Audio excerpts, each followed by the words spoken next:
বহু নেতা মন্ত্রী তার কাছে যৌন ভিক্ষা চাইতেন। নিজের সতীত্ব নিয়ে প্রশ্ন তোলা হলে এমনই অভিযোগ করলেন বৈশাখী বন্দ্যোপাধ্যায়। বৈশাখী বলেন, তার বৈবাহিক সাধারণ জীবন সুখের ছিল না বলে বহু পুরুষ মানুষ, এমনকি নেতা মন্ত্রীরাও সেটা সুযোগ নিতে চাইতেন। তারা খুব ভালোবাসার কথা বলতেন না, বলতেন যৌন চাহিদার কথা।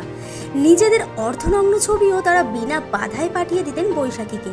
তাই বৈশাখীর দিকে আঙুল তোলা হলে তিনি বহু গণ্যমান্যের মুখোশ খুলে দিতে পারেন বলে এদিন হুঁশিয়ারি দিলেন শোভনের বান্ধবী।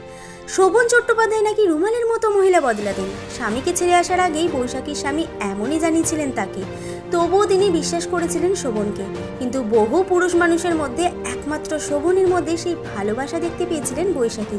চরম লড়াইয়ের মধ্যে দুজন দুজনের পাশে থেকেছেন। আই লাভ ইউ শব্দটা বহু নারীকে নয়, একমাত্র বৈশাখীকেই বলেছেন শোভন। নেতা মন্ত্রীদের নোংরামিতে অতিষ্ঠ বৈশাখী বেশি বয়সী শোভনের মধ্যেই খুঁজে পেয়েছিলেন সেই ভালোবাসা।